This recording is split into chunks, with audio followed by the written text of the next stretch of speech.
All, this is coke Tarun Moorthy. Thank you Mohanlal. ലാലേട്ടൻ ഇങ്ങനെ തന്നതിന് സ്ക്രീനിൽ 2.25 മണിക്കൂർ ഒരു മോഹൻലാൽ സിനിമ കണ്ടിട്ട് സാധാരണ നമ്മൾ പറയും നെഞ്ചും വിരിച്ച് ഇറങ്ങി വരും. അത് നെഞ്ചും വിരിച്ച് ഇറങ്ങി വരുന്നത് മാത്രമല്ല, മനസ്സ് നിറഞ്ഞ് കണ്ണ് കലങ്ങി എച്ചാതി പടം.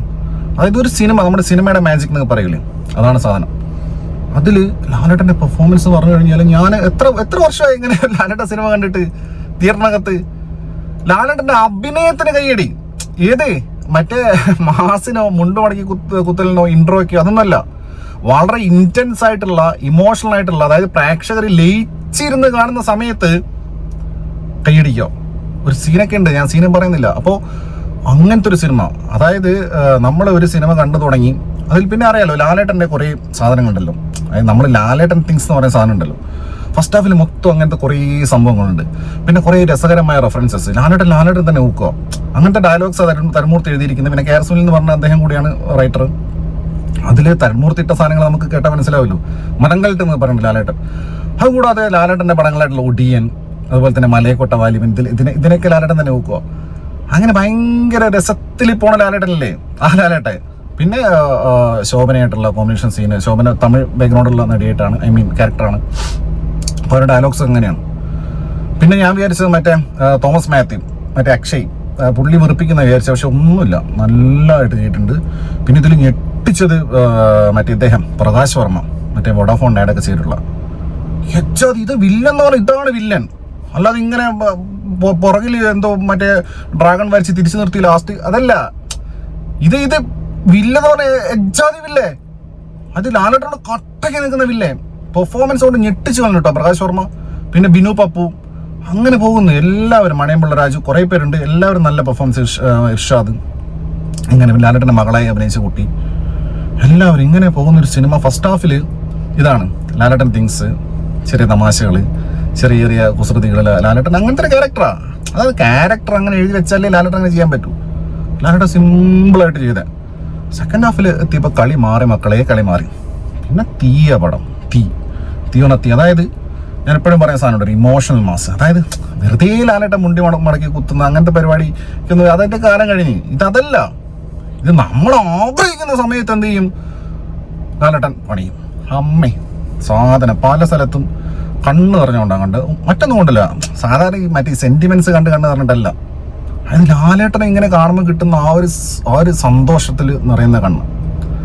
അങ്ങനെ കണ്ടു തീർന്നൊരു സിനിമ. ഈ സിനിമ ഞാൻ സാധാരണ പറയും പോലെ ഇങ്ങനെ ഡയറക്ടർ, റൈറ്റർ അങ്ങനെയൊന്നും പറയാൻ വേണ്ടിയിട്ട് ഞാൻ ആഗ്രഹിക്കുന്നില്ല. ഇതിൽ എഡിറ്റും ഇല്ല. ഞാൻ അങ്ങ് പറയുമോ, കാരണം ഇതെന്ത് പറയാനാ. അങ്ങനത്തെ ഒരു സിനിമ, കിടിലം പടം. തരുൺമൂർത്തി ഗംഭീരമായിട്ട്. അതൊരു നമ്മുടെ സാധനം പോലെ ഫാൻ ബോയ് പണി വെച്ചെടുക്കുന്ന പറയുന്ന സാധനം. ഇതാണ് ഫാൻ ബോയ്. ഇങ്ങനെയാണ് ലാലേട്ടനെ ട്രീറ്റ് ചെയ്യേണ്ടത്. ഇങ്ങനെയാണ് ഒരു സാധനം കൊടുക്കേണ്ടത്. അല്ലാതെ വെറുതെ കുറേ സീൻസ് എഴുതി വെച്ച് പരിപാടിയല്ല. സ്ക്രീൻ പ്ലേക്കകത്ത് ക്യാരക്ടർ വെച്ചിട്ട് അത് വെച്ചിട്ടുള്ള പണിയല്ല. അത് ലാലേട്ടൻ അങ്ങ് തകർത്ത് കളഞ്ഞു. എന്തൊക്കെ ഒരുപാട് സാധനങ്ങൾ ലാലേട്ടൻ ചെയ്ത് വെച്ചിട്ടുണ്ട്. അത് തിയേറ്ററിൽ തന്നെ കണ്ടു കഴിഞ്ഞാലാണ് അതിൻ്റെ സാധനം പരിപാടി മനസ്സിലാവുള്ളൂ. ഇത് ലാലേട്ടൻ ഫാൻസിന് മാത്രം വേണ്ടി ഉള്ള സിനിമയല്ല. ഏത് ഒരു സിനിമ ആസ്വദിക്കുന്ന ഏതൊരു ആൾക്കും കണ്ട് ആസ്വദിക്കാൻ പറ്റുന്ന എല്ലാ സ്റ്റെഫുള്ള ഒരു സിനിമയാണ്. ഇതിൽ ജെയ്ക്സ് ബിജോയ് പൊന്നെ, ഇതാണ് പരിപാടി.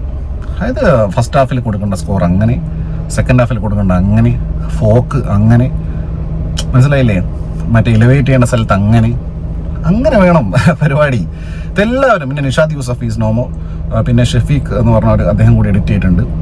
അങ്ങനെ പിന്നെ ഷാജി കുമാറിൻ്റെ DOP, അദ്ദേഹത്തിൻ്റെ ഒരു വൈബ് അറിയാലോ, ഒരു ബ്ലൂയിഷ് ടോൺ. കാടൊക്കെ വരുമ്പോൾ പുള്ളി വേറെ ലെവലാണ്. പുലിമുരുകൻ ചെയ്ത ആളാണ്. ഇതിൽ പല സ്ഥലത്തും പുലിമുരുകൻ ഫ്ലേവർ ഉണ്ട്. കോസ്റ്റ്യൂമിൽ പോലും സമീറ ആണ് കോസ്റ്റ്യൂം ചെയ്തേക്കുന്നത്. അപ്പോൾ അങ്ങനെ ഒരു സിനിമ. ആ കാറ്, ലാലേട്ടൻ്റെ അംബാസഡർ കാറ് പോലെ ഇതിലൊരു നമുക്ക് ഫീൽ ആവും. അത് ഒരു ക്യാരക്ടർ പോലെ. അതൊരു യന്ത്രമാണെങ്കിലും ഒരു ക്യാരക്ടർ. അതൊക്കെ ഒരു റൈറ്ററുടെ, ഒരു ഡയറക്ടറുടെ കഴിവാണ് എല്ലാം നമ്മളെ ഫീൽ ചെയ്യിപ്പിക്കാനുള്ളത്. പിന്നെ ഫ്ലാഷ് ബാക്കും പിന്നെ പ്രസന്റിൽ നടക്കുന്ന പിന്നെ കഥയൊക്കെ അത് റൈറ്റിങ്ങിൽ തന്നെ പണിതിട്ടുണ്ട്.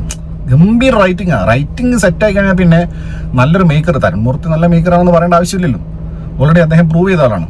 അപ്പോൾ അദ്ദേഹം അത് ഗംഭീരമായിട്ട് ഡയറക്റ്റും കൂടി ചെയ്തതോടുകൂടി ഒരു ലാലേട്ടൻ സിനിമ. അമ്മേ ലാസ്റ്റ് മോഹൻലാൽ തുടരും. അത് ആ ടൈറ്റിൽ പോലും എന്തൊരു മനോഹര, എന്തൊരു ഇമോഷണലി ഹുക്ക് ചെയ്ത് കളയുന്നേ. മോഹൻലാൽ മോഹൻലാൽ മോഹൻലാൽ തുടരും. അത് എഴുതി കാണിക്കുമ്പോണ്ടല്ലോ നമ്മൾ സാധനം പോലെ നെഞ്ചിനകത്ത് ലാലേട്ടൻ എന്ന് പറയുന്ന സാധനമല്ലേ, അതങ്ങ് ഉണരും, അത് ഉള്ള ആളുകൾക്ക് ഉണരും. അതുപോലത്തെ ഒരു പടം. ഈ സിനിമ കാണാൻ പോകുമ്പോൾ സ്വാഭാവികമായിട്ടും നമ്മൾ വലിയ പ്രതീക്ഷ ഒന്നും വെക്കണ്ടെന്ന് പറഞ്ഞു കഴിഞ്ഞാലും നല്ല പ്രതീക്ഷ ഉണ്ടായിരുന്നു. കാരണം തരുമൂർത്തിയിൽ നല്ല വിശ്വാസം ഉണ്ടായിരുന്നു. ആ വിശ്വാസം അദ്ദേഹം കാത്തു സൂക്ഷിച്ചു. മികച്ച ഒരു സിനിമ, ലാലേട്ടൻ്റെ ഗംഭീരമായിട്ടുള്ള ഒരു, ലാലേട്ടൻ്റെ കരിയറിൽ തന്നെ എണ്ണം പറയാവുന്ന ഒരു സിനിമയായിട്ട് ഇത് എഴുതി ചേർക്കപ്പെടും. ലാലേട്ടൻ തുടരും.